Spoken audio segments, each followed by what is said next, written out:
राम तुम्हारी जय जय हो, मेरे ब्रह्म तुम्हारी जय जय हो, मेरे ब्रह्म तुम्हारी जय जय हो।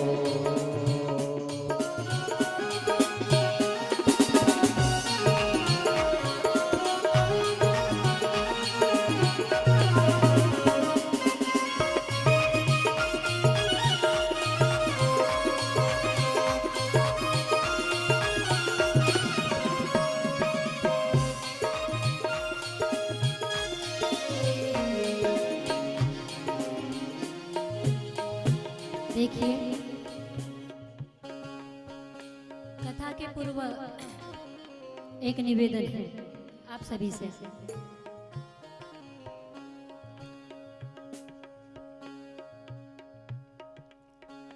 कि जब जब श्रीमद् भागवत में कीर्तन होता है, जब जब भागवत में कीर्तन हो तो तीन बातों का हमेशा ध्यान रखें। पहले तो ताली सेवा जरूर करनी चाहिए। ये हमारे जो हाथ है वो है इंद्र देवता, और इंद्र से ही सारे कर्म होते हैं। ये जो हाथ करते वही होता है, इसलिए ताली सेवा जरूर करनी चाहिए। सबसे पहला सत्कर्म है ये हाथ। दूसरी बात है, जब जब नाम संकीर्तन हो भगवान का, तब तक आप सभी को उच्च स्वर से गाना है। कीर्तन आपको जोर से गाना है। क्यों? जब हम कीर्तन गाते हैं, हम खुद का तो कल्याण करते ही हैं, साथ साथ हमारे आसपास वायु में भी कई प्रकार के जीव हैं। इस वायु में भी कई प्रकार के जीव हैं। हमारे पास में भी कई प्रकार के जीव होंगे। 84 लाख योनियां हैं, उसमें से भूत, प्रेत, पिशाच, चींटी, हाथी, ये सारे जीव उसी में आते हैं। तो इतने बारीक बारीक वायु में भी ये भूत प्रेत होते हैं, आत्माएं होती हैं। अपने मुख से तो भगवान का नाम नहीं ले पाते, लेकिन जब हम उच्च स्वर से जब गाते हैं भगवान के नाम को, तो उनके कानों में भी परमात्मा का नाम पहुंचे, उनका भी कल्याण हो जाए। इसलिए उच्च स्वर से गाना चाहिए नाम संकीर्तन। तीसरी बात कही, थोड़ा झूमना भी चाहिए। आप झूमने के लिए तो हम ही सब है ना। कीर्तन जो है भाव के साथ गाओ। जब जब कीर्तन हो तो तीन बातों का हमेशा ध्यान रखो। और पहली बात तो यह है कि हमारी जो कथा का उद्देश्य है, हमारा जो संकल्प है, वो क्या है? पॉम्पलेट पे क्या लिखा हुआ है? पितृमोक्षार्थम। अब विषय हमारा कथा का वही है, संकल्प वही है, तो थोड़ा उसके बारे में भी बताऊं।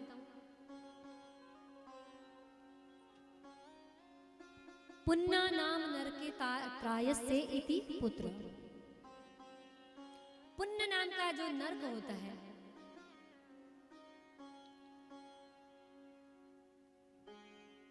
उस नरक से जो तार दे वो पुत्र होता है।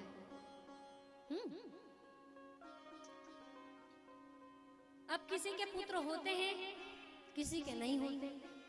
किसी के पुत्र होते ही नहीं, शादी से पहले ही चले जाते हैं।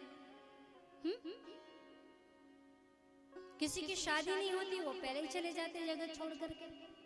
वो भाग्यशाली होते हैं, कम से कम प्रपंच से पीछा तो छूटता है। लोग रोते हैं सच बताऊं तो, लेकिन कितनी अच्छी बात है कि उसने थोड़ा सा ही कुछ गलती की होगी, इसलिए थोड़ा जन्म लिया और थोड़ी देर प्रपंच देखा और निकल चला। लेकिन जो हम रह गए, हम पीड़ा भोगने के लिए रह गए। हम बड़े खुश होते कि अरे बच गया तो जीवन अच्छा। पर आप सच ही बताइए, सच सच बताना आप सभी, क्या सचमुच में आप प्रसन्न हो? कोई प्रसन्न नहीं है जी करके भी, सब दुखी है। धन भी है बहुत, फिर भी हम दुखी हैं। कई बार तो मैंने यहाँ तक देखा है, अब तो हम इस जीवन में हमारे पास सभी प्रकार के लोग आते हैं, सब कुछ है लेकिन मन शांत नहीं है। सब कुछ है, सब कुछ, लेकिन मन शांत नहीं है। भैया जब भौतिक सुविधाएं सुख दे सकती है तो फिर मन क्यों अशांत है तेरा? प्रश्न ये उठता है ना?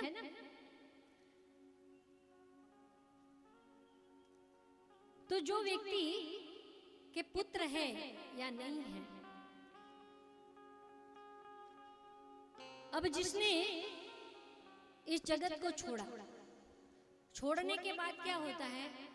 शरीर तो समाप्त हो जाता है पंचभौतिक, लेकिन जो आत्मा होती है वो आत्मा गमन करती है वायु के साथ, और वायु के साथ गमन करती हुई धूम मार्ग के द्वारा वो पितृलोक में पहुंच जाती है। हमारे जो पूर्वज जो गए हमें छोड़ छोड़ के, हमारे दादा हैं, हमारे किसी के पिताजी हैं, किसी की नानी है, किसी की दादी है, किसी के पुत्र हैं, ये सब कहाँ रह रहे हैं? स्वर्ग और मृत्यु लोक के बीच का जो हिस्सा होता है चंद्रमा के पृष्ठभाग में, वह होता है पितृलोक। उस पितृलोक में हमारे पितृगण रहते हैं, है ना? लेकिन उस पितृलोक में रहने के लिए उन लोगों को टैक्स देना होता है। जैसे हमारे यहाँ टैक्स लेते हैं कि नहीं? जमीन का कर होना, पानी का कर चाहिए, बिजली का कर चाहिए, तो वहां पर उस पितृलोक में रहने के लिए आपको भी कर चुकाना पड़ता है, टैक्स देना होता है। लेकिन अब वो टैक्स, वो कर वो कैसे देगा? थोड़ा सा ही प्रसंग है पर ध्यान, क्योंकि हमारा विषय वही है। वो टैक्स हम मृत्यु लोक में जो उनके परिजन रहते हैं, उनके जो कुल के लोग रहते हैं, परिवार के लोग रहते हैं, वो ही परिवार के लोग उनको वो टैक्स देते हैं। उस टैक्स के माध्यम से वो देवता जो है वहां के, उनको वहां रहने देते हैं। तो वो टैक्स क्या है? वो टैक्स है हमारे किए गए सत्कर्मों।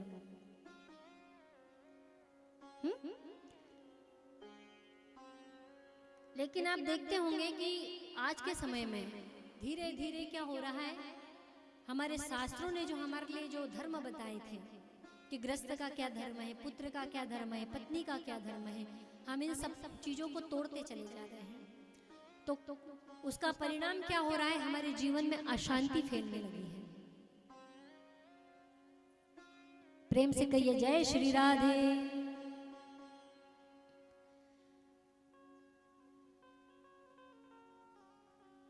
उन पितरों को पिंडदान के माध्यम से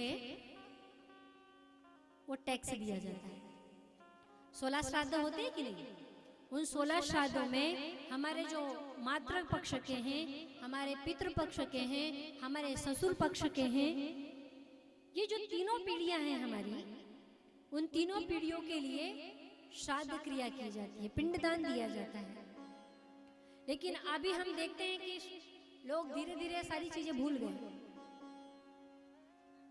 क्योंकि उस समय उन 16 श्राद्धों में दक्षिण द्वार, पितृलोक के द्वार खुले होते हैं, और वो हमारे जो पितृ हैं, हमारे जो दादा परदादा मर गए, वो खड़े रहते हैं कि अब हमारे परिवार के लोग हमें खाने के लिए देंगे, पीने के लिए देंगे, तो हम उसको ग्रहण करेंगे और उसके बदले में वो हमें आशीर्वाद प्रदान करते हैं। और हमारे पूर्वजों के आशीर्वाद से हमारे घर में धन, धान्य, शांति, समृद्धि ये बनी रहती है। हम जो भी सत्कर्म करते हैं, आज आप कथा श्रवण कर रहे हो, इसका आधा भाग अपने पितृ को दे रहे हो, और इसी पुण्य के बदौलत वो वह आराम से रह पाते हैं। लेकिन जो संतान घर में उनके पितृ के लिए अपने सत्कर्म नहीं करते,